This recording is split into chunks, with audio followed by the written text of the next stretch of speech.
میں نے کوشش کی کہ تعداد رکعات کے بارے میں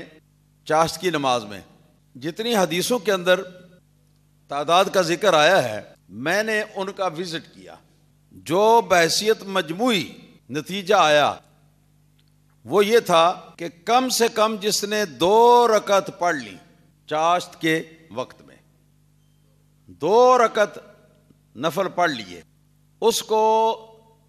صلاۃ الضحیٰ کا ثواب مل گیا، یعنی نماز چاشت کا ثواب اس کو مل گیا. لیکن 4 رکعتیں پڑھنا افضل ہے کیونکہ یہ نبی کریم صلی اللہ علیہ وسلم کا اکثر معمول رہا ہے، اور 4 رکعت سے زائد 12 رکعت تک اس کو بڑھانا یہ فضیلت ہے، اور سب کچھ یہ سنت کے دائرے میں ہی ہے. 8 رکعتیں بھی پڑھنا نبی کریم صلی اللہ علیہ وسلم سے ثابت ہے. 6 رکعت جو ہے یہ چاشت کی نماز پڑھنا یہ بھی نبی کریم صلی اللہ علیہ وسلم سے ثابت ہے، اور 10 رکعتیں پڑھنا بھی ثابت ہے، اور 12 رکعتیں پڑھنا بھی ثابت ہے. اور پھر آگے چل کر ایک روایت آ رہی ہے، ایک بزرگ صحابی سے کسی نے یہ پوچھا نماز چاشت کتنی رکعتیں ہیں، اگر میں پڑھوں تو کتنی پڑھوں؟ آپ نے فرمایا کہ 4 رکعتیں، یعنی جو افضل ہے اور جو سرکار کا دائمی معمول ہے. تو اس نے کہا کہ حضور اگر میں 4 سے زیادہ پڑھنا چاہوں تو آپ نے فرمایا زد ما شئت، فرمایا کہ جتنی بھی رکعتیں زیادہ پڑھنا چاہو تو پڑھ سکتے ہو کہ نفل ہے، اس میں کوئی حرج نہیں. 12 تک پڑھو گے تو یہ سنت کی مد میں آ جائیں گی، 12 سے زیادہ پڑھو گے تو وہ محض نفل ہو جائیں گے جو زائد ہوں گے. اور یہاں پر ایک حدیث ہے میرے سامنے، جامع ترمذی کی، سنن ابن ماجہ کی، حضرت ابو ہریرہ رضی اللہ تعالی عنہ اس حدیث کے راوی ہیں. فرماتے ہیں کہ رسول اللہ صلی اللہ علیہ وسلم نے ارشاد فرمایا من حافظ علی شفعۃ الضحیٰ غفرت له ذنوبہ وان کانت مثل زبد البحر.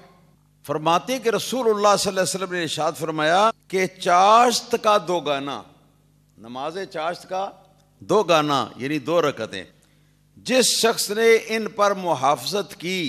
یعنی ان کو باقاعدگی سے روزانہ پڑھتا رہا تو فرماتے ہیں اس کے گناہ اگرچہ سمندر کے جھاگ کے جو چھوٹے چھوٹے حصے ہیں نا ان کی تعداد کے برابر اس کے گناہ ہوں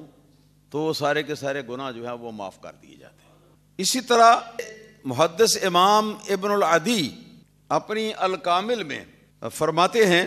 مجموعہ احادیث سے یہ معلوم ہوتا ہے کہ کم سے کم اس کی 2 رکعتیں. پھر وہ فرماتے ہیں امام احمد بن حنبل رضی اللہ تعالیٰ عنہ کی مسند سے نقل کرتے ہوئے کہ رسول اللہ صلی اللہ علیہ وآلہ وسلم نے ارشاد فرمایا کہ من صلی الضحیٰ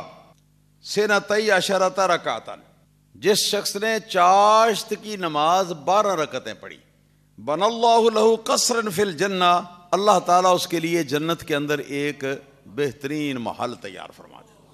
تو کم سے کم کی تعداد کا بھی ثواب آ گیا، زیادہ سے زیادہ تعداد کا بھی جو مسنون تعداد ہے اس کا ثواب جو ہے وہ بیان ہو گیا. اب آگے آپ کی مرضی ہے، آپ اس کے درمیان اگر 4 پڑھیں گے تو سرکار کی جو سنت دائمی مستمرہ ہے جی اس کے زیادہ موافق ہے، اور اگر اس سے زیادہ پڑھیں گے تو پھر جتنا آپ گڑ ڈالتے جائیں گے اتنا ہی میٹھا ہوتا جائے گا. تو یہ حدود ہیں اس کے میں نے وہ بیان کر دی ہیں اس حدیث کے تحت. اور افضل نبی کریم صلی اللہ علیہ وسلم کی مواظبت اور آپ کی پابندی کے لحاظ سے وہ 4 رکعتیں. اللہم صلی وسلم وبارک علی سیدنا محمد وعلی آلہ وصحبہ